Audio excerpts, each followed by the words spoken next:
Zac is not here, but the show must go on. Auburn's bringing in some hulking super teens. Listen, put me in the parking lot, with Bears, and I'll go out there and play. It don't matter. You are Locked On Auburn, your daily podcast on the Auburn Tigers. Part of the Locked On Podcast Network, your team every day.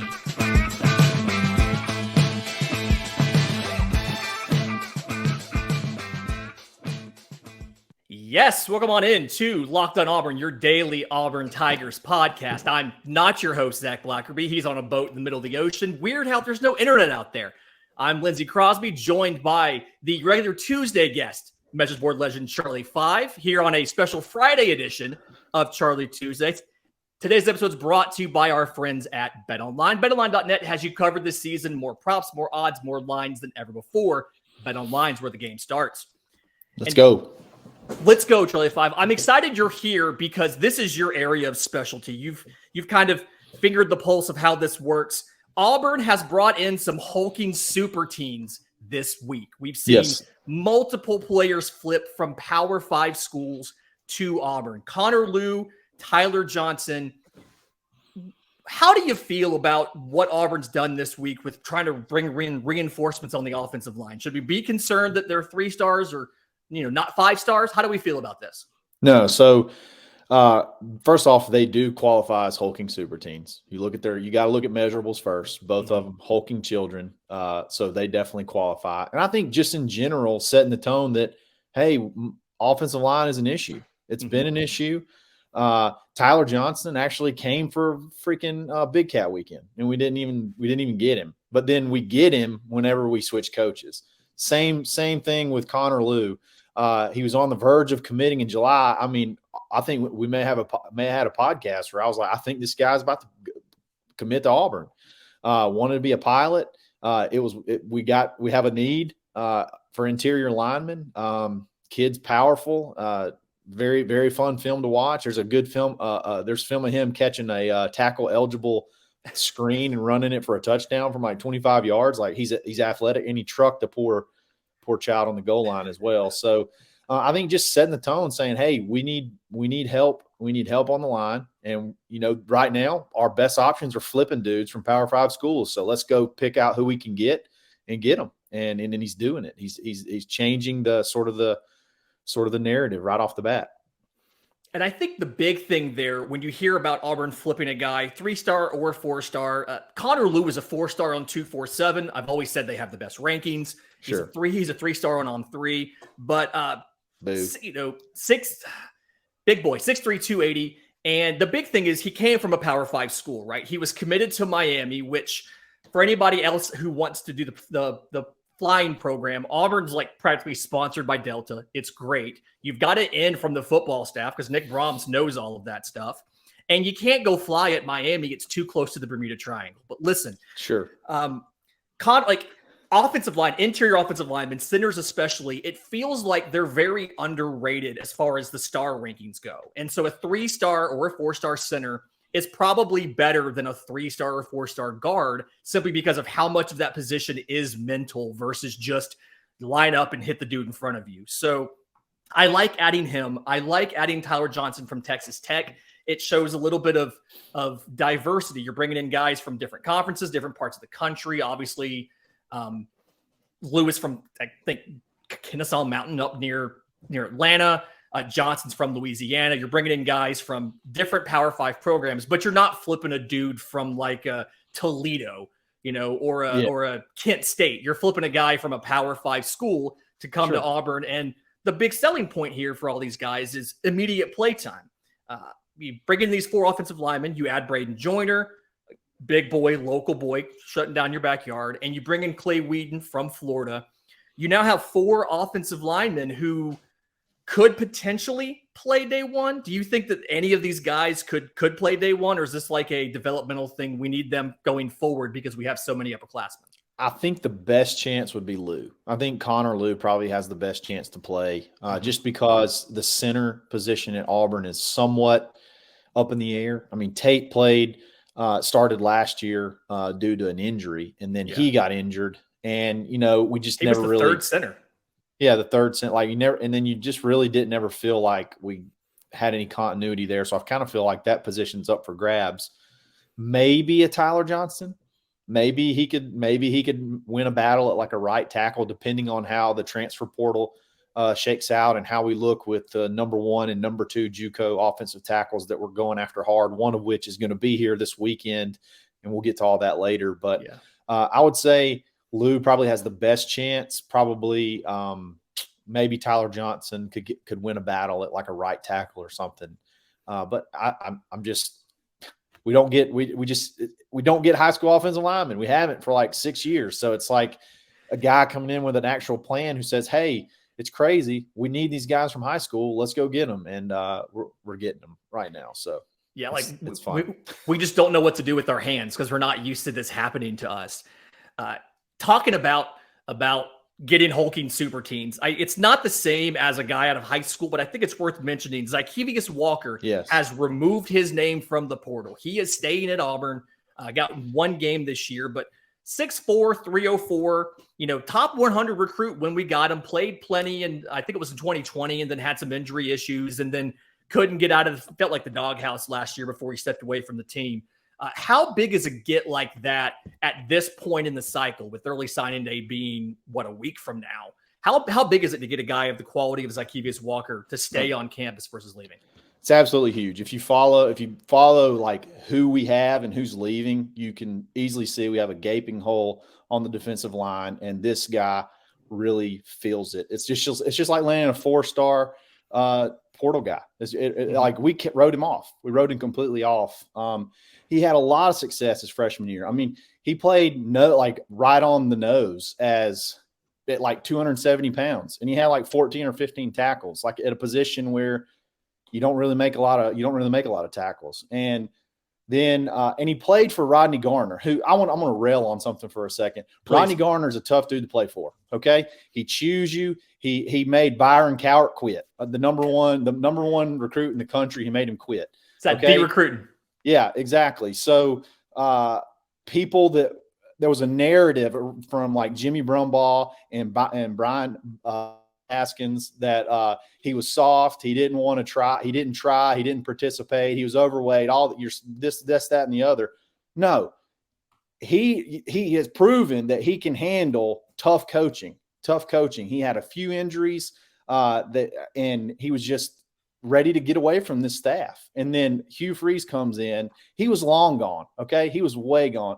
Hugh Freeze comes in. They talk to him. He's going to come back. It's absolutely gigantic because this is a big kid that we have to have along the defensive line. Here's the bonus. Mm-hmm. And this may be a little bit of like just being a smart football coach. He's got 2 brothers. He's got a half brother and then another brother that are 25 kids that are like 5 stars. A linebacker and then I think a defensive end who are like 5-star kids. So that's a whole nother aspect of just understanding the situation and realizing this kid's important. I need him. And like, how does that not get you excited? Like Zeke Walker's coming back, he's going to have a chip on his shoulder at a position of extreme need. Mm-hmm. That's just like landing a 4-star kid out of the portal, I feel like. And looking at the room, like you have 2 different tiers of guys, right? You've got Jason Jones, Jeffrey Imba, Marcus Harris, the guys that we feel pretty good about. We know what they do. They're physical specimens. We've seen them perform on the field, or in the case of Imba, limited play time, but amazing physical specimen. And then you've got some depth in Okoli and NC Sledge, and you don't quite know exactly what you're going to have with those guys. I think Zykevious Walker is somebody who can move from that first tier to that second tier. And if I had to bet on it, I would really bet that he's going to get better like that. And talking about betting, today's episode is brought to you by our friends at BetOnline. BetOnline.net is your number 1 source for sports betting info, stats, news, and analysis. You get the latest odds and trends for every professional and amateur league out there. Every single one, Charlie 5. Pro football, push to the playoffs going on right now. College bowl season kicks off today, Friday. You've got basketball, college and pro if you want to do that. And then I think the World Cup's still going on. But they've got everything at betonline.net. So fastest and easiest way to get your betting info. Head to the website today or use your mobile device to learn more because BetOnline is where the game starts. Joined by Charlie Five, message board legend, here on the Friday episode of Locked On Auburn. And all right, we're coming up on early signing day. We're about 5 days out. Today is the 16th. Early signing day is the 21st. Under Brian Harsin, this class was somewhere in the 50s or so. And depending on who you look at, right now you're either number 43, according to 247. We've always said 247 has the worst rankings, or 31st, according to On3, who obviously always has the best rankings. Best evaluation period. Somewhere it's like 12th or 14th in the SEC. Using your informed message board opinion, where do you think Auburn can get between now and the 21st as far as what's a realistic ranking, and then what's like the every single thing lines up perfectly 90th percentile best possible outcome? Sure. I think we're looking at best case like a 11 or 12. If you land everybody, that means the two kids from Montgomery, the Carver kids, a couple more flips, both of your JUCO number 1, number 2 JUCO tackles. I'm not 100% sure how the transfer portal works, but the way I've looked at some of the class calculators, if you get Grayson McCall, a couple of those receivers, I'm talking, so like all the stars align, you go 100%, you're probably looking at 11th or 12th. I'm thinking somewhere realistically that 15 to 18 range is very, very in reach. And I would be somewhat shocked if it's not in somewhere in that range, because these dudes are working their tail off. This weekend is going to be electric. Like 20 plus visitors, I believe, coming in, all very, very, very important to this class. I think I would be shocked. 15 to 18 is kind of where I'm looking.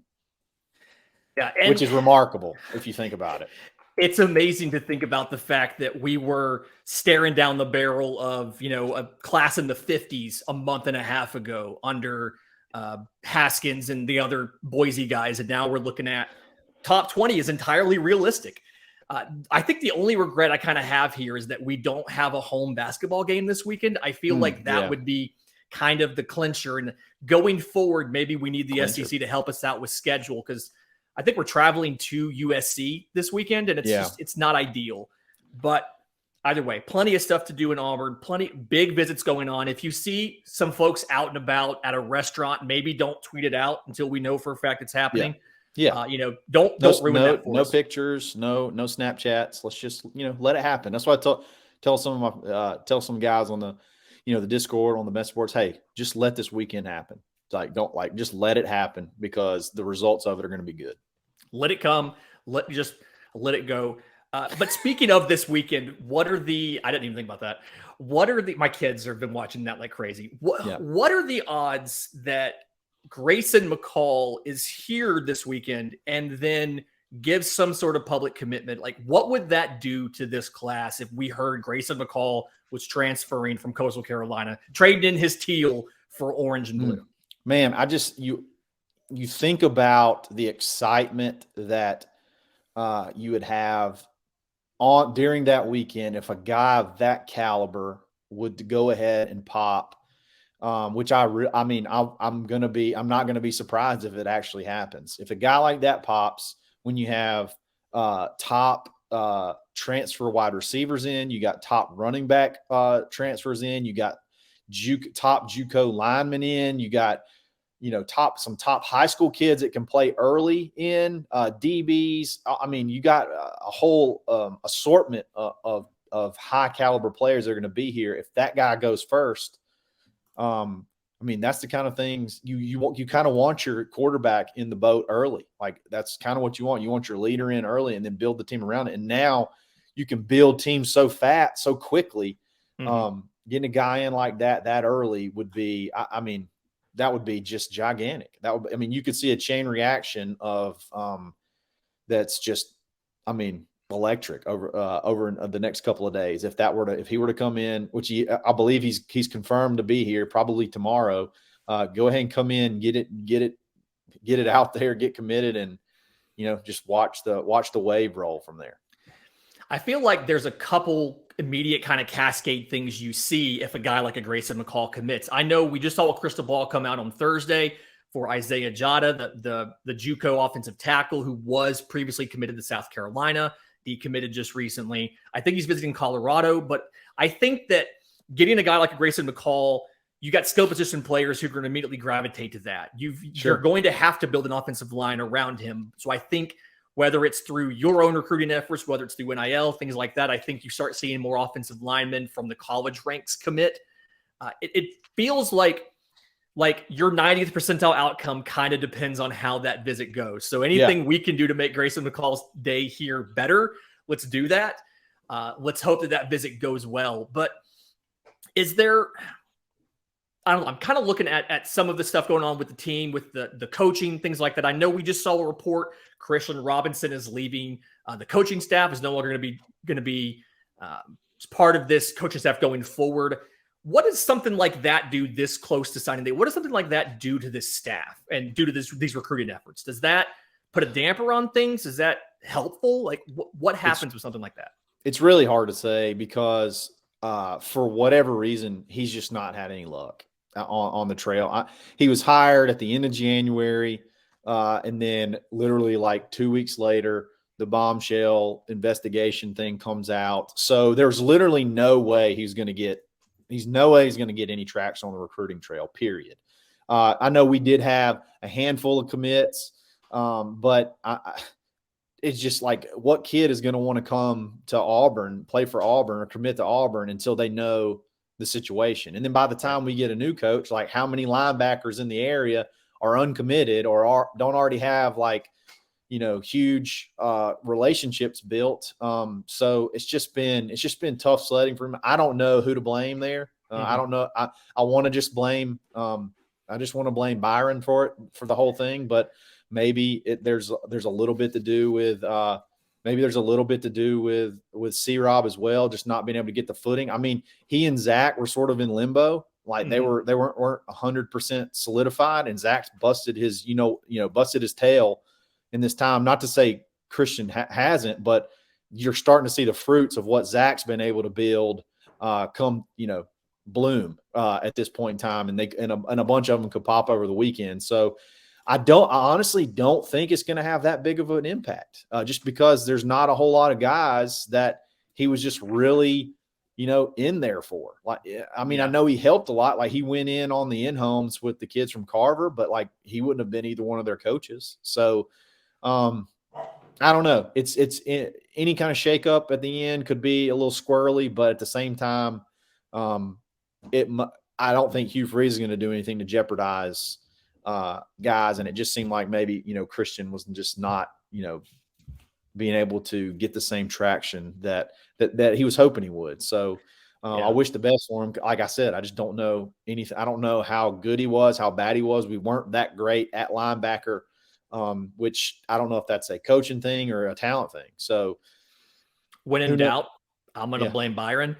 But always. I will say, like right before the Christian Robinson news broke, there was a tweet from Zac Etheridge. He said, if you're offered a seat on a rocket ship, don't ask what seat, just get on. So it kind of feels like it was down to those two guys, and maybe they asked somebody to coach a different position or whatever, and Zac Etheridge was the one they picked. But either way, I think it's good. And if you're sad about the Christian Robinson leaving, if you're disappointed that he is not part of the team, I just have to kind of remind you that as you're getting over this and you're hanging out with friends and you're putting back a few drinks, understand that a few can become few too many. And as an evening comes to an end and people start to head out, you might think of calling for a ride, but no, you live nearby and you can make it home okay. It's not a big deal.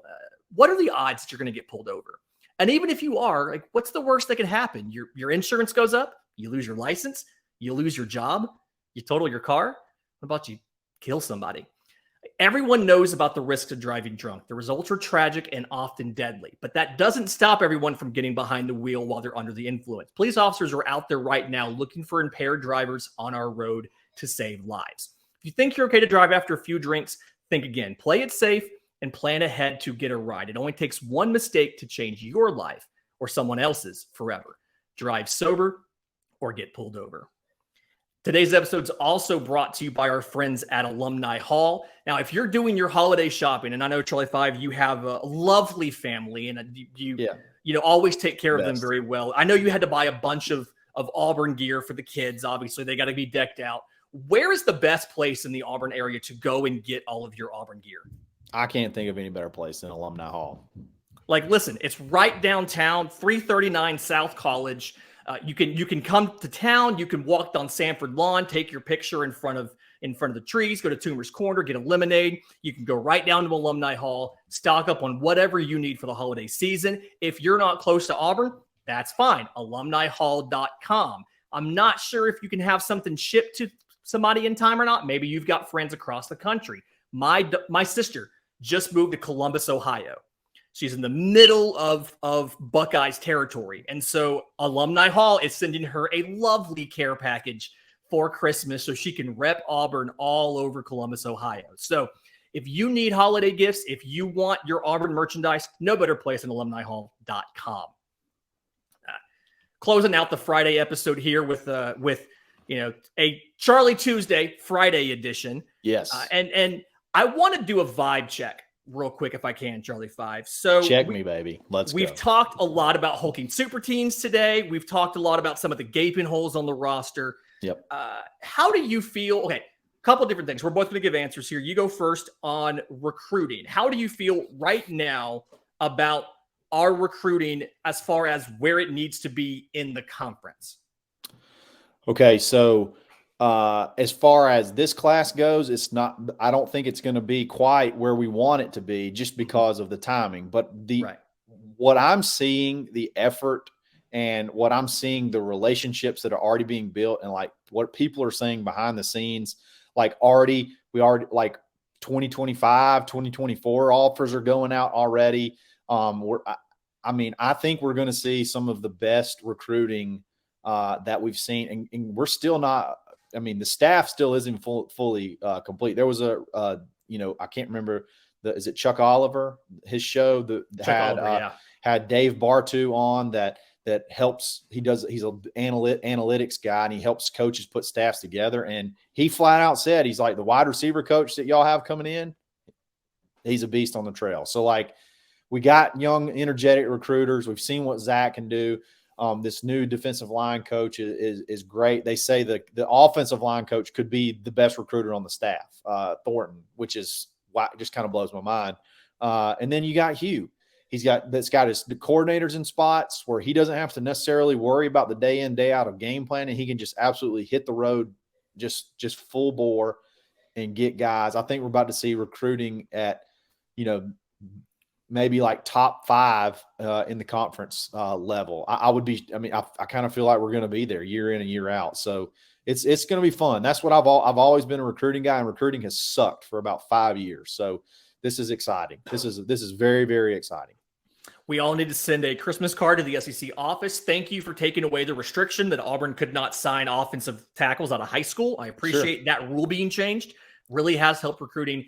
And I think something you touched on there was kind of big about Hugh has his coordinators in place and he's free to recruit. He's always kind of been the guy who ran the offense, called plays on Saturdays and things like that. And I feel really good about the ability to free him up to kind of be your closer and to do a lot of the recruiting with the coaching hires that we brought in. And this was the next question, was the vibes on coaching. You got Ron Roberts, tenured, experienced defensive coordinator coming from Baylor. As I talked about, I think it was on yesterday's show, did great work as far as shutting down better offenses with lesser talent, playing against Oklahoma, playing against Ole Miss, and then can kind of really be the guy to run that side of the ball for you. And then Philip Montgomery, bringing in an offensive coordinator who is, as Zac pointed out, I think it was on Monday's show, is comfortable being underneath an offensive head coach. And I think that's something that we don't always give credit for. Like, as far as like the fit of a guy who has been a head coach, has been in this for a long time. Look at the gray in the facial hair when you see him in the shot Auburn put out. But somebody who's comfortable working under an offensive head coach and understanding, like, I'm not the final say on what happens, but I have a chance to come in, develop guys. He has a history with the type of quarterback that we have in Robbie Ashford, as far as that super athletic guy with questions about consistency with the arm. And so I think the vibes, for me at least, on the coaching staff have got to be really good. You feel really good about the staff that you've brought together. And while you're waiting on that wide receivers coach, let Trevon Reed cook. Let him go out there and just go eat, Trevon. He's got his finger on the pulse of what happens in Louisiana and the high schools. He's got great ends there. I wouldn't be surprised if we found out that part of the reason that that offensive lineman flipped from Texas Tech to Auburn was Trevon Reed's work. Oh, no doubt about it. I'm with you 100%. There's a couple of things you got when you talk about the just finishing the staff out. We think that I think it's is it Josh Aldridge is going to be the outside linebackers coach. I think you're going to have Roberts coach inside linebackers. You're going to have Aldridge coach your outside and edge probably. He's a young guy, played football in Georgia. He's from Tennessee, got a lot of connections. If you go look up some videos of him at Liberty, I get the vibe he's going to be a guy that could be a really good closer, really good recruiter too. Wide receiver coach. A lot of these dudes are going to have signing day clauses in their contracts. So don't expect anything just to pop right off the bat. They probably going to have to hang out until at least the first signing day. I mean, I don't think it would be a situation where we'll go into February, but once this staff's complete, man, look out. Like they're already burning it up. Like it's just what Hugh does, man. He lives for recruiting and he knows how dire it is. So from a staff vibes, I mean, unless you got like a Will Muschamp or somebody like that for defensive coordinator, or any of these other names that we romanticize as being, the answer. Like to me, the staff is just I love it top to bottom. Honestly, the vibes are kind of immaculate. Like I love it. Yeah. Okay, so we've been really positive today for the most part. We've been hyped about recruiting, hyped about what this class might look like, hyped about the coaching staff. What are the vibes on the 2023 season? Sure. We have a lot of work to do, especially on the offensive line, need depth at defensive line, questions at quarterback with Robbie Ashford's shoulder injury. What are the vibes like for the 2023 season, and how have they changed from a month ago? Well, if you get Grayson McCall this weekend, the vibes for next season are going to have to go. I guess your predictions or your hopes and dreams or whatever, they would have to go up because you got a guy. You would think you got a guy that's worth at least another 1.5 to 2 wins. Just in him being here, based off his performance, his accuracy, everything about him, leadership. So I think when you go from personally, I think I would be if it was 7-5, I would think that's coach of the year type stuff based off of where we were, where our roster was to here. Mm-hmm. So could you get to that 8 win? Could you get to that 8-9 wins? I mean, that would be vibes out of the season. So I feel like it's just like it's like a cautiously optimistic vibe. There you go. And you get Grayson, you get Grayson, you're going to go reckless optimism. I feel like so. Again, this weekend is huge. Huge. But I would say before this weekend, I think like a cautiously optimistic vibe is kind of how I'm feeling. That feels good. I kind of like that too. I think cautiously optimistic as of now on Friday morning is good.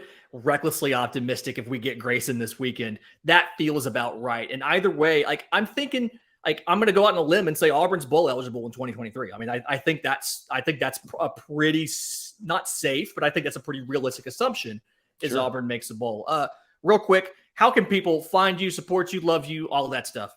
Yeah, absolutely. Find me on Twitter, _Charlie_5. You can find me in the Locked On Auburn Discord every single day, or Monday, Friday on the Dad Bod Golf Pod. I'm on Twitter at Crosby Baseball. The show, obviously, on Twitter at Locked On Auburn. My show, Locked On MLB Prospects, available wherever you get your podcast and on YouTube. I never pitch 2 shows at once. This is Zach's show. He'll be back on Monday. Yes. But until then, this has been Locked On Auburn.